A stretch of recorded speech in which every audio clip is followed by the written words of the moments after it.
Alors, voici un exemple pour tracer un graphe parfait qui va représenter ici la distance de freinage d'une voiture sur une route sèche en fonction de sa vitesse. Donc, on nous dit qu'il faut mettre en abscisse les kilomètres par heure, c'est-à-dire la vitesse.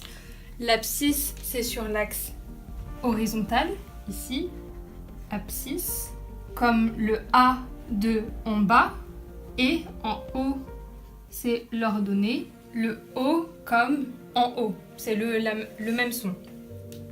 On regarde bien son graphique, on voit qu'il n'y a aucune valeur négative, que la vitesse, on passe de 10 à 100, donc on gradue de 10 à 100.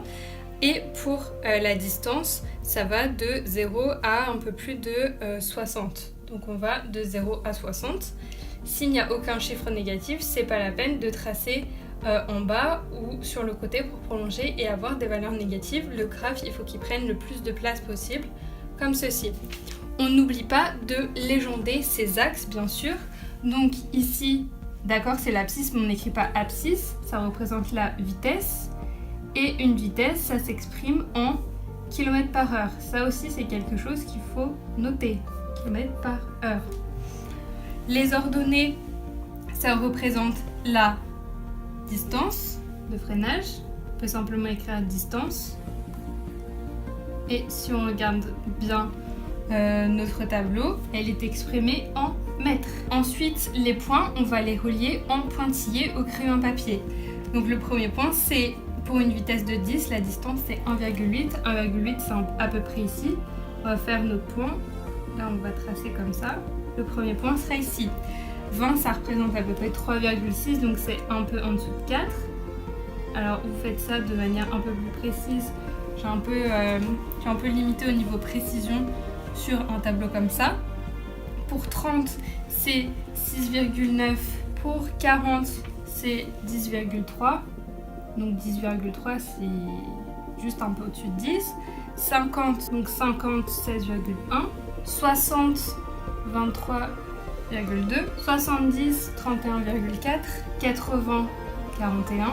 90, 52. 100, 64,6. Donc ici, on voit qu'il n'y a pas de proportionnalité car on n'a pas une droite linéaire passant par l'origine. Alors certes, ça passe par l'origine, mais si on prend notre règle, tous les points ne sont pas alignés.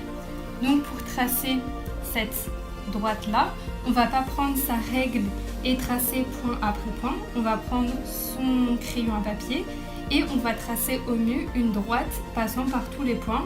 Donc il faut partir du 0 et viser au mieux le dernier point en passant un à un par tous les points. Alors bien sûr, on fait au mieux. Ça va pas être parfait.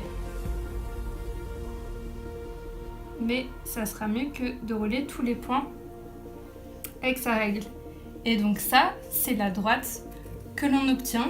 Ça, c'est un graphe sur lequel vous pouvez avoir tous vos points. Retenez bien le A de l'abscisse pour en bas. Ordonnée, c'est le son O, c'est vers le haut. Et n'oubliez pas de légender les graphes pour savoir ce que représente l'abscisse et l'ordonnée ainsi que leur unité de mesure.